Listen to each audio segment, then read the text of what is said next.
আপনার বাম সাইডে ছিল, ট্রাফিক জ্যাম ছিল। আর মোটরসাইকেল আপনার নয় দিক থেকে 10 দিক যাচ্ছিল। হ্যাঁ, তখন আপনার একটা গাড়ি ওভারটেক করতে যেয়ে বাড়ি লেগে ওই ট্রাকের তলে গেছে, শাখা তলে চলে গেছে। আর ওই বাইক লেগে মোটরসাইকেলে বাড়ি খেয়ে এখানে লোকটা মারা গেছে, তাই তো? ত্রিমুখী সংঘর্ষ হয়েছে একটা। ত্রিমুখীভাবে সংঘর্ষে মারা গেছে। তো বন্ধুরা, উপশহর ড্রাইভিং ট্রেনিং সেন্টারে আমরা এসেছি। দেখেন এই যে অনিরাপদ গাড়ি চালানোর জন্যে দেখেন একটা ইজি বাইক এভাবে পড়ে আছে।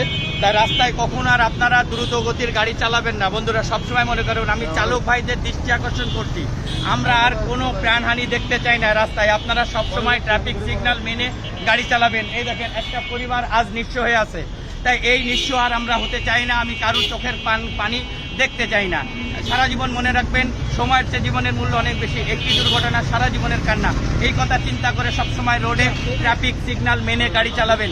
অতএব আর দেরি করবেন না। সব সময় মনে রাখবেন, আপনার পরিবার আপনার জন্য অপেক্ষমান। তাই চালক ভাইদের বারবার দৃষ্টি আকর্ষণ করছি, যারা গাড়ি চালান, ড্রাইভ করেন, এই চোখের পানি, এই বদদোয়া, এই জিনিসটা, এই দায়বদ্ধতা আর আপনারা কাঁধে তুলবেন না।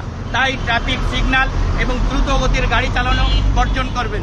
সবাই আজ থেকে প্রতিজ্ঞাবদ্ধ হন, আর দ্রুত গতির গাড়ি চালাবেন না, আর কোনো সড়ক দুর্ঘটনায় প্রাণ আমরা হারাতে চাই না। তাই চলে আসুন, আজকে থেকে সবাই প্রতিজ্ঞাবদ্ধ হই, কেউ আর কখনো বেপরোয়াভাবে কোনো গাড়ি চালাবো না।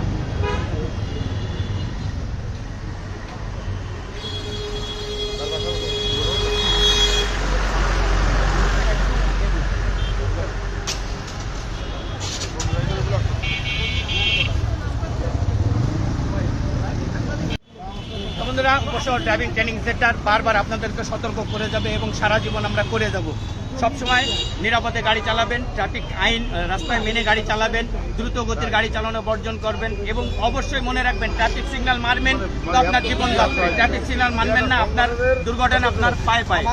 দেরি করবেন না, সবাই ট্রাফিক সিগন্যাল মারবেন, এই প্রতিজ্ঞাবদ্ধ হন। চলে আসেন উপশহর ড্রাইভিং ট্রেনিং সেন্টারের রেন্টেকার। আমাদের এই প্রতিষ্ঠান একটা ফেসবুক পেজ আছে, পেজটির নাম Upashahar driving training centre and rent a car. এটি বেশি বেশি করে দেখবেন, লাইক করবেন, শেয়ার করবেন এবং সবাইকে জানাবেন যে নিরাপদে গাড়ি চালান, ট্রাফিক সিগন্যাল মেনে গাড়ি চালান, সড়কে দ্রুত গতির গাড়ি চালানো বর্জন করেন। আজকে আসি, অন্য কোনো দিন অন্য কোনো দুর্ঘটনায় আপনাদেরকে দেখাবো এবং আপনারা অবশ্যই এই দুর্ঘটনা দিয়ে শিক্ষা নিয়ে গাড়ি চালাবেন, নিরাপদে বাড়ি ফিরবেন। আসসালামু আলাইকুম।